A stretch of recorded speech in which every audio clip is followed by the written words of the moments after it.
Good morning. I am Reverend Deborah Pope Lance, affiliate minister at the First Parish in Wayland, and happy to be with all of you today. We gather now in what is the fifth month of closures, isolation, mask wearing, social distancing. Our daily lives have been physically narrowed, our connections with one another disrupted, our activities fewer. And unlike Thoreau in Concord, we do not travel widely. And these last months have brought many of us more quiet than we are accustomed to, more alone time than we usually seek, and too much time apart from those we love, too much silence. Still, I've heard not a few remark that in their life before these months, there was not enough silence, not enough time away, not enough quiet, not enough solitude, not enough silence, not as much as they need anyway. Comfort with and need for silence does vary among us. Actually, there is no true silence, save for a constructed, soundless chamber. And inside that chamber, without any outside sound, one would find one's senses disoriented. Human and other social animals usually experience too much quiet as a danger. This is why some suggest that humming evolved to mitigate the prolonged silences humans find distressing. And it is why we sometimes whistle or talk to ourselves. Yes, we've all done it. Or have the TV or radio on constantly. And this is why shunning, being cut off by one's friends and family, or formally expelled by one's religious community, can be brutal and punishing. Silence can hurt. But of course, not enough silence can be bad too, bad for your health. Studies have shown that a noisy environment increases stress by raising cortisol and adrenaline levels and contributes to heart disease and other stress-related ailments. But the good news, as one study found, just 2 minutes of silence, 2 minutes, can measurably relieve stress and tension, relaxing the body and the brain, lowering blood pressure and increasing blood flow to the brain, and thereby improving cognition and memory and focus. It seems that silence literally grows your brain. Spiritually, silence grows your soul. In most religious traditions, being silent, being still in mind and spirit is transforming. One's mind quiets, one's heart centers, and this inner stillness stops the noise and rush of life, leading one to apprehend the divine, or to discern one's own true self, or one's precious values and inherent dignity. Silence fosters the spirit. There are many prayer practices that are essentially silent, centering prayer and sitting meditation. In all the world's religions, silence is encouraged as a way to find wisdom. In Buddhism, for example, allowing the mind to become silent is a feature of spiritual enlightenment. The usual form, of course, for Quakers is communal silence, a waiting for the divine to speak to hearts and to minds.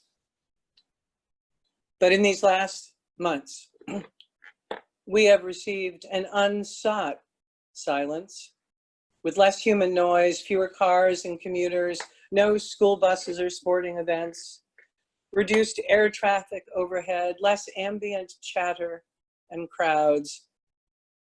We can hear what we could not hear before. And we listen not to a silent world, but to a world loud with natural silence. Birds chirping, a hummingbird's hum, an owl's hooing, a hawk's shrill call. We hear wind lusting through leafy trees or surging around a stone canyon of office buildings. A simple afternoon rain falls loudly, crashing. A morning sun warms and swells fallen trees, and we hear a crack of splitting wood. All of these are now audible all over the world. Whether too much or not enough, the world's silence is not truly silent at all. It is for us rather a listening to what before was drowned out by the commotion of human living. On the earth, nowhere is entirely free of human sound. Even the remotest areas, jet planes can be heard overhead. But now there are more places sufficiently silent where the only audible sound is purely natural and much louder than before. In these few places, human noise is absent for at least 15 uninterrupted minutes in order to be considered truly quiet. Quiet Parks International, an organization that looks and listens for these places and then designates them as quiet wilderness parks. Deep in the Amazon forest, rainforest, on the Zabalo River in Ecuador, lies the first designated wilderness quiet park, a mysterious place where monkeys and macaws live alongside giant river otters and anaconda. This is my favorite place to witness dawn, 2 hours before sunrise, says Hempton, who is the co-founder of this international organization. The nightscape in the jungle begins to change with the chirping of insects, including a peculiar 6-long-inch grasshopper that sounds more like a bird. What follows is a recording of the Zapalo River. Now, this is quiet sound. So for those of you who are hard of hearing, as many of us are, you might want to manipulate your volume so you can hear it well. Let us then listen to the earth sounds of silence on the Zabalo River in Ecuador.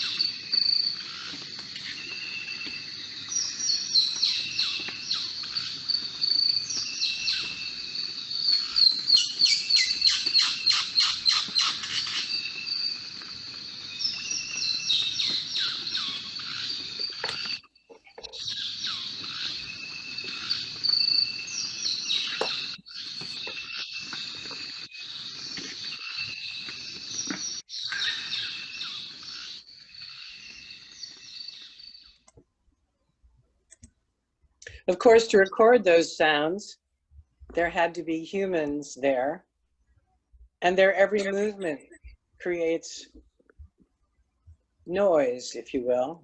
The sound of a paddle in the water, the click of the oar against the side of the boat. But I think anytime you can hear the hum of insect wings, you know it's pretty quiet. In Washington State at Olympic National Park, there is sufficient quiet amid the forest and rising rock that the buzz of yellow-faced bumblebees can be heard as they tend to the salmon-berry feathers and flowers. And above them, a layered chorus of frogs and thrushes. This recording, we hear the natural silence of dawn at Olympic National Park.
What a wonder to be able to hear the buzz of bees.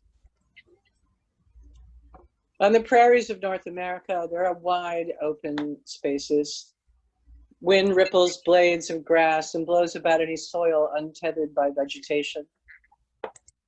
Grasslands National Park, due north of Montana in Canada, is considered the best example of a North American prairie and one of the quietest places. The wind can roar here, but the prairie birds have adapted their songs to the challenge of communicating to each other in blustery conditions. The dawn chorus fills with cadences of meadowlarks, the whiny howls of coyotes, and the grunting intimidations of buffalo.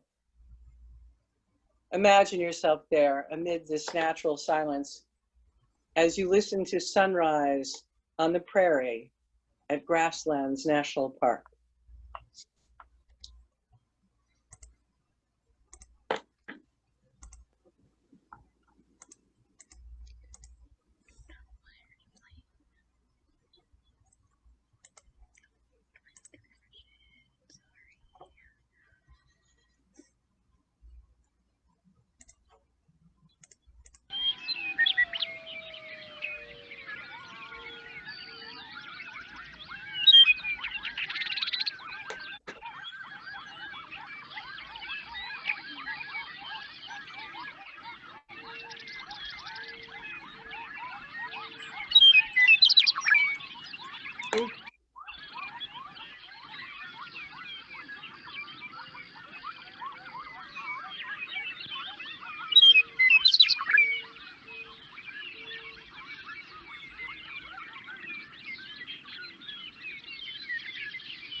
One could even hear the wind howl in that audio.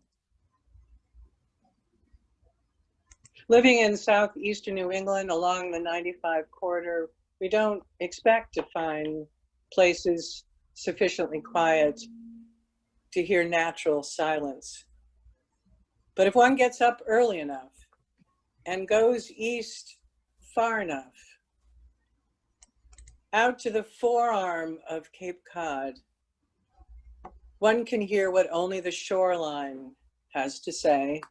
Alone on Marconi Beach, a sugary strip within the 68 square miles of the national seashore, with no human noise to speak of. One can watch the day's light on the Atlantic Ocean and hear only the soft pounding of waves. Gordon Hampton, who recorded all the video clips we've listened to this morning, observes that waves sound different, whether they fall onto sand or cobblestone or a rocky shore. Waves breaking on young pebbly shores have a different tone than those washing up on packed sand. The ocean is a drum. The waves of Marconi Beach give off a nice, clean, soft pound, repeated again and again. Drumming, like all music, depends on silence, on the silent space between the beats, a quiet rest that makes clear the sound's note and melody and rhythm. Since most of us can't get there this year, let's listen to the ocean's steady drumbeat.